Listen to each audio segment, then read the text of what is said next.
हरे Krishna everyone, कैसे आप सभी लोग। आई होप आप सभी लोग बहुत अच्छे होंगे। आप सभी लोगों का स्वागत है एक नई वीडियो में। आज की वीडियो का टॉपिक है वो बेसिकली एसएसडब्ल्यू के ऊपर ही है।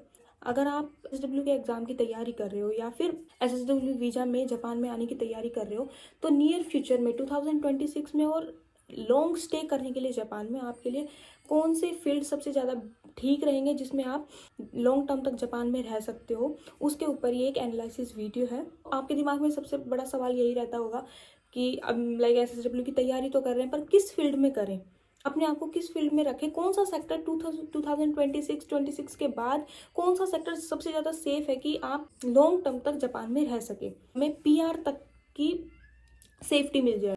तो इसमें क्या आपको टेंशन हो रही होगी कि भाई किस फील्ड में सबसे ज़्यादा जॉब स्टेबल है ना, किसमें सैलरी ग्रोथ होगी, है ना। अगर आप 10 साल तक एक ही सैलरी पे वर्क करते रहोगे तो उसमें कोई ग्रोथ नहीं है। तो किसमें टाइम टू टाइम सैलरी की ग्रोथ मिलेगी आपको, और कौन सा सेक्टर है वो फ्यूचर के लिए स्टेबल है, जिसमें रिस्क नहीं है कि आपकी नौकरी खत्म हो जाए। इसमें ना जापान के बारे में आपको समझना बहुत ज़्यादा जरूरी है। जापान में क्या है, अभी जापान में 2026 के हिसाब से जापान की 70% पॉपुलेशन ओल्ड एज पीपल है। जापान में जो यंग वर्कर्स हैं उनकी पॉपुलेशन कम होती जा रही है एंड ऑटोमेशंस आ रहे हैं, रोबोटिक्स आ रहे हैं। इन्हीं चीज़ों की वजह से जापानीज कंपनीज को फॉरेन वर्कर्स की ज़रूरत पड़ रही है। लेकिन हर सेक्टर इक्वल नहीं है। कुछ सेक्टर्स में लॉन्ग टर्म के लिए सेफ है, ठीक है। कुछ सेक्टर्स ऐसे होंगे जो ऑटोमेशन से प्रभावित होंगे, जिनमें जो वर्कर्स का काम है वो रोबोट्स ले लेंगे, है ना, मशीनरी ले लेंगी, ठीक है। एंड कुछ जो सेक्टर्स हैं वो गवर्नमेंट की पॉलिसी के ऊपर डिपेंड करते हैं। सबसे पहला सेक्टर है हमारा काइगो, केयर गिवर।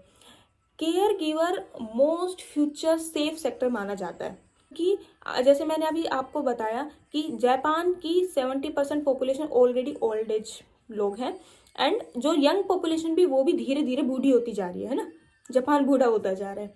तो इसमें क्या है कि इसके लिए जापान को नर्सिंग होम की ज़रूरत है ना। जापान में नर्सिंग होम्स की डिमांड बढ़ रही है एंड जो जापानीज लोग हैं वो खुद इस काम में जाना इतना पसंद नहीं कर रहे हैं। इससे क्या है, इससे काइगो में दिन ब दिन फॉरेन वर्कर्स की डिमांड बढ़ती जा रही है।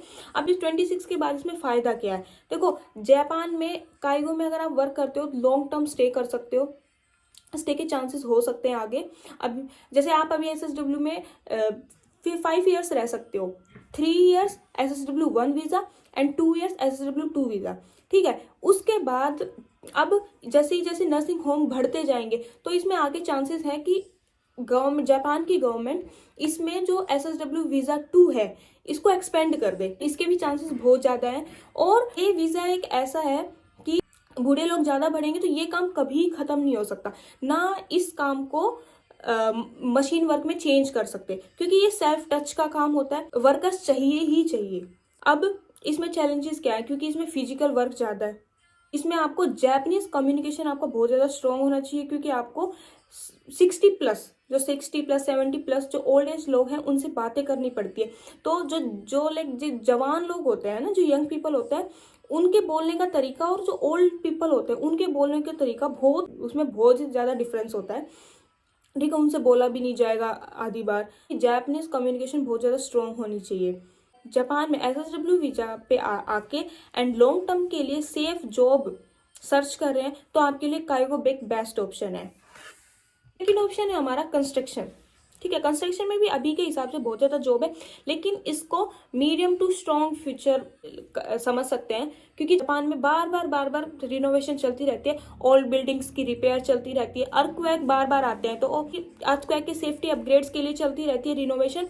एंड रीजनल डेवलपमेंट प्रोजेक्ट्स के ऊपर भी कंस्ट्रक्शन में बहुत ज़्यादा काम होता है। लेकिन जो अब कंस्ट्रक्शन का काम है ना, उसमें मशीनरी वर्क बहुत ज़्यादा बढ़ रहा है, ठीक है। जो वर्कर्स का काम है उसको मशीन कर रही है आजकल। तो इससे क्या होगा, इससे जो अनस्किल्ड वर्कर्स हैं की डिमांड धीरे धीरे कम होगी, ठीक है। जो ऑलरेडी स्किल्ड वर्कर है वो तो रहेंगे, जो जैसे अभी आप बेशक कंस्ट्रक्शन फील्ड से नहीं हो लेकिन फिर भी आप कंस्ट्रक्शन फील्ड में वर्क कर सकते हो, है ना। आपकी क्या स्किल है ये मैटर नहीं करती। लेकिन नियर फ्यूचर में आप अगर अनस्किल्ड हो और फिर आप एसएसडब्ल्यू वीजा से जापान आना चाहें तो इसकी जो डिमांड है वो धीरे धीरे कम होती जाएगी। इसका प्रिडिक्शन क्या है कि ये एक शॉर्ट टर्म स्टेबल है, अभी के लिए बिल्कुल स्टेबल है, लेकिन अगर आप लॉन्ग टर्म के लिए 20 ईयर्स 30 ईयर्स आप ये सोचते हो कि मेरा फ्यूचर में आप जापान में ही सेटल होना चाहता हूँ या चाहती हूँ, क्योंकि देखो इसके फायदे भी है, जापान की एयर बहुत अच्छी है, ठीक है, हेल्थ रिस्क बहुत कम है, बहुत सारी अच्छी चीजें भी हैं। तो कंस्ट्रक्शन है ये एक लॉन्ग टर्म के लिए थोड़ा सा रिस्की है।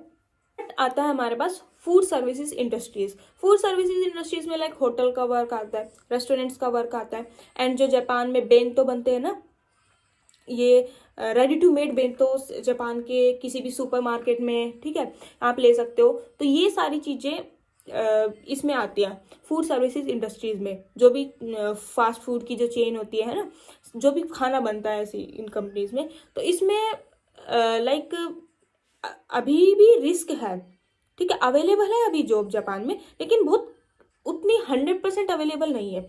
ये बहुत ही रिस्की जॉब है नियर फ्यूचर के लिए। क्यों? क्योंकि आजकल जैसे अब जापान में धीरे धीरे सारा काम मशीन्स करने लग रही है, ऑटोमेशन का जमाना आ गया। इसमें क्या है, सेल्फ ऑर्डरिंग मशीन्स आ गई हैं। आपको एक वर्कर नहीं चाहिए कि वो आपकी सीट के ऊपर आपका ऑर्डर लिखने जाएगा, नहीं। आजकल जापान में आप किसी भी रेस्टोरेंट में जाते हो, हर जगह टैबलेट्स लगी होती है, आप टैबलेट्स के ऊपर अपना फूड ऑर्डर करो और वो फूड आपका आ जाएगा। और आजकल जापान में तो रोबोटिक सिस्टम चल चुका है, ठीक है, आपका जो फूड है वो भी रोबोट्स लेके आएंगे। एआई किचन सिस्टम्स भी आ गए हैं जापान में, ठीक है, खाना ऑलरेडी उनके कैबिन्स वो है उनमें डला हुआ होता है, एंड रोबोट्स वो सारे मशीन्स वो काम करती है, वो सब कुछ उसको बनाती है, ठीक है, मशीन्स लगी रहती है, उसमें सारा में जो मटेरियल है खाना बनाने का वो डला हुआ रहता है ऑलरेडी, एंड उसको जैसे ही आप टैबलेट्स में जो सारा टच करोगे उसके हिसाब से ही वो उसी क्वांटिटी का फूड आपको प्रिपेयर करके दे देते हैं। इसमें बहुत ही ज़्यादा रिस्की है अगर आप फूड सर्विसेज इंडस्ट्रीज में आ रहे हो, ठीक है। ये एंट्री आसान है, इसमें कहीं पे भी आपको अभी फिलहाल जॉब मिल जाएगी, लेकिन आप लॉन्ग टर्म के लिए अगर वर्क करने की सोच रहे हो तो ये बहुत लिमिटेड है, इसमें ग्रोथ बहुत लिमिटेड है। और वही जब सैलरी की बात आ जाए तो जो सेक्टर है हमारा, अगर वो उसका काम धीरे धीरे आगे उसमें ग्रोथ नहीं हो रही है तो आप ये समझ लो कि आपकी सैलरी में भी ग्रोथ नहीं होगी। फोर्थ सेक्टर आता है हमारे पास एग्रीकल्चर का। अब एग्रीकल्चर के जब हम एग्रीकल्चर की बात करते हैं ना, तो इसमें दो चीजें हमारे दिमाग में साफ साफ सी आती है कि एग्रीकल्चर का काम हमारा सीजनल वर्क होता है, हर टाइम एग्रीकल्चर का काम नहीं होता है। एक तो ये सीजनल वर्क हो गया, सीजनल स्टेबिलिटी है, जैसे इंडिया में भी आप समझ सकते हो। एंड इसका जो वर्कर की डिमांड है वो जापान के रूरल एरियाज में है। अब रूरल एरियाज में मैंने पहले भी वीडियोस में बताया कि रहना उतना इजी नहीं है, ठीक है, आपको सुपरमार्केट्स, आपको अपना सामान खरीदने की जगह बहुत दूर दूर मिलती है। तो वहां पे आप जापान में भी रह रहे हो और फिर भी आपको उन्हीं सभी परेशानियों का सामना करना पड़ रहा है ना। जिन परेशानियों का सामना आप इंडिया में कर रहे थे, तो वो चेंज नहीं है कि आप इंडिया में रह रहे हो जापान में रह रहे हो, इन माय ओपिनियन, ठीक है। तो एक तो इसका सीजनल वर्क होता है, रूरल एरिया में वर्क होता है। सेकंड थिंग, ये वेदर के ऊपर डिपेंड होता है। अगर जापान में बर्फ बहुत ज्यादा पड़ रही है ना, स्टॉर्म्स आ रहे हैं, अर्थक्वेक्स आ रहे हैं, की वजह से इसमें सब चीजें अफेक्ट होती है एंड काम बंद हो सकता है। तो इसलिए एग्रीकल्चर के वर्क को हम स्टेबल बोल सकते हैं, है ना, क्योंकि उगाएंगे नहीं तो खाएंगे क्या। अभी आप देख रहे हो कि जापान में बहुत सारी चीजें इंपोर्ट होती हैं, है ना, डिफरेंट डिफरेंट कंट्री से ऑलमोस्ट बहुत सारी चीजें इंपोर्ट होती हैं, ठीक है। तो क्योंकि जापान के पास लैंड भी तो नहीं है ना कुछ वो करने के लिए, तो स्टेबल है, आगे तक भी चीजें सब्जियां उगती रहेंगी, खाना तो पड़ेगा ही सबको, है ना। तो स्टेबल है, लेकिन ग्रोथ बहुत कम है, क्योंकि धीरे धीरे इंफ्रास्ट्रक्चर का काम बढ़ रहा है जापान में, तो वो जो रूरल एरियाज की लैंड है उसको भी यूज में लाया जा रहा है, तो ग्रोथ बहुत ज्यादा कम है इसमें। बात करें सैलरी की, तो सैलरी ग्रोथ एग्रीकल्चर में आपको बहुत कम मिलती है, ठीक है, एग्रीकल्चर में सैलरी इतनी खास अच्छी नहीं है, एंड वर्क भी आपको वीक में 6 डेज करना पड़ता है। इसका डीप एनालिसिस क्या है कि जब भी आप किसी भी फील्ड की तैयारी कर रहे हो कि आपको किस फील्ड में आना है, ये चूज करना है आपको, तो आपको तीन चीजें ध्यान में रखनी है जापान के लिए, जापान के बारे में, ठीक है।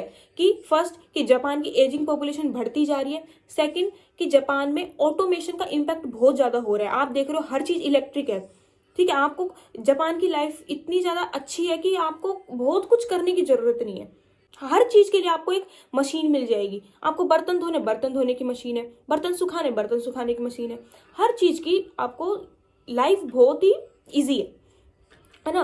तो ऑटोमेशन का इम्पैक्ट बहुत ज्यादा आ रहा है। एंड उसके बाद आती है government long term visa policy. अब गवर्नमेंट को अब वर्कर्स चाहिए, है ना, तो किस वीज़ा, अगर उस गवर्नमेंट को जिस फील्ड में ज़्यादा लोग चाहिए होंगे, ज़्यादा काम चाहिए होगा, गवर्नमेंट उसी फील्ड के ऊपर लॉन्ग टर्म वीज़ा के लिए पॉलिसी के लिए काम करेगी। तो जिस सेक्टर में ह्यूमन टच रिप्लेस नहीं कर सकते, सेकंड थिंग है गवर्नमेंट लॉन्ग स्टे अलाउ कर सकती है, एंड डिमांड नेचुरल रीजन से बढ़नी चाहिए, वही सेक्टर सबसे सेफ रहेगा फ्यूचर में।